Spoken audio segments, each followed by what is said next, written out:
ঝিনাইদহ ৪ আসনের সংসদ সদস্য আনোয়ারুল আজিম আনার ভারতে চিকিৎসার জন্য গিয়ে নৃশংস হত্যাকাণ্ডের শিকার হন বাংলাদেশের এই এমপি।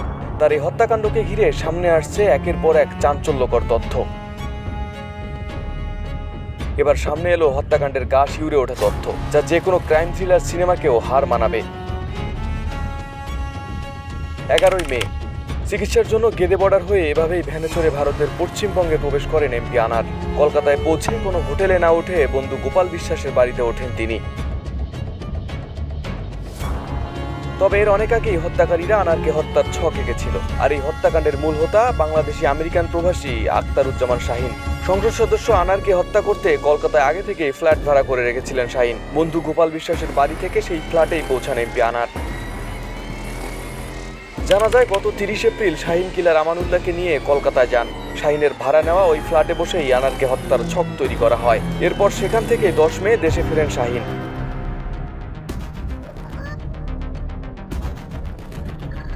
তখন ওই ফ্ল্যাটে অবস্থান করছিলেন শাহিনের বান্ধবী সিরাজতি রহমান, মূল কিলার আমানুল্লাহ, জিহাদ, সিয়াম, মুস্তাফিজ ও ফয়সাল।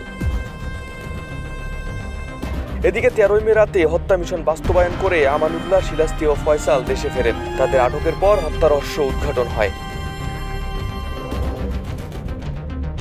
তদন্ত সংশ্লিষ্ট সূত্রে জানা যায়, ওই ফ্ল্যাটে যাওয়ার পর আনারকে শাহিনের টাকার জন্য চাপ দেন আমানুল্লাহ ও তার সহযোগীরা। এক পর্যায়ে আনারের গলায় চাপাতি ধরেন আমানুল্লাহ। এ নিয়ে ধস্তাধস্তি হয়। পরে বালিশ চাপা দিয়ে শ্বাসরোধে হত্যা করা হয় এমপি আনারকে। এদিকে কলকাতায় ওই ফ্ল্যাট থেকে সব তথ্য দেশে অবস্থানকারী মূল হোতা শাহিনকে জানানো হয়। এরপর শাহিন আমানকে নির্দেশ দেন লাশ গুম করার। সেই নির্দেশ পেয়ে আমান এমপি আনারের লাশটি কেটে টুকরো টুকরো করেন। এরপর বাইরে থেকে কিনে আনা হয় সাদা পলিথিন, ব্লিচিং পাউডার ও 2টি বড় সাইজের ট্রলি ব্যাগ। লাশ টুকরো করার পর তা ঢোকানো হয় পৃথক 2টি ট্রলিতে। লাশের টুকরোগুলো ব্যাগে ঢোকানোর পর বাইরে থেকে আনা ব্লিচিং পাউডার দিয়ে ওই ফ্ল্যাটের মেঝে পরিষ্কার করে ফেলা হয়। জানা গেছে, এমপি আনোয়ারুল আজিমকে 13ই মে হত্যা করা হলেও তার মরদেহের টুকরো ভর্তি প্রথম ট্রলিটি পরদিন 14ই মে বাসা থেকে বের করে সরানো হয়। ফ্ল্যাট কম্পাউন্ডারের বাইরে নিয়ে পাশের একটি শপিং মলের সামনে দাঁড়ায় কিলার গ্রুপের 2 সদস্য।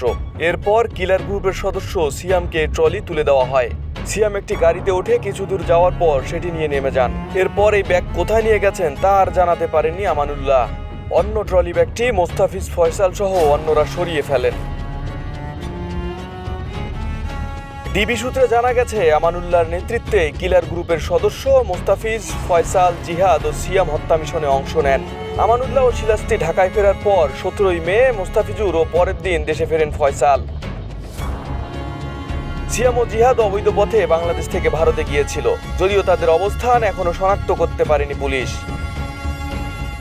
এদিকে আমানুল্লাহ, শাহিন ও এমপি আনার পূর্ব পরিচিত। তবে আমানুল্লাহকে এমপি আনার হত্যায় বড় অঙ্কের টাকার বিনিময়ে কাজে লাগান শাহিন। চুক্তিবদ্ধ হয়ে আমানুল্লাহ ভাড়া করেন মুস্তাফিজুর ও ফয়সাল শাহজিকে। আর শাহিন আগে থেকেই ভারতের জিহাদ ও সিয়ামকে ভাড়া করে রাখেন। এদিকে এমপি আনার নিখোঁজ থাকার পরও তার হোয়াটসঅ্যাপ নম্বর থেকে ভারতে তার বন্ধু গোপাল বিশ্বাসের মোবাইল ফোনে একটি বার্তা আসে। তাতে লেখা ছিল যে তিনি বিশেষ কাজে দিল্লি যাচ্ছেন। তিনি দিল্লি পৌঁছে গোপাল বিশ্বাসকে জানাবেন।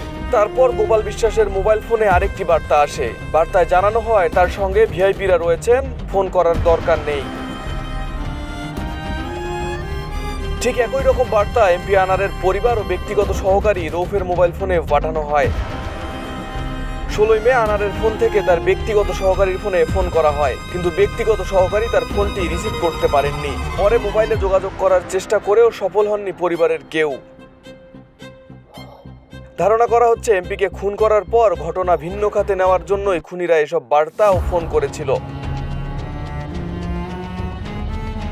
এমপি আনারের হত্যাকাণ্ডের রহস্যের উন্মোচন হলেও তার খণ্ড বিখণ্ড লাশের এখনো হদিস পায়নি পুলিশ।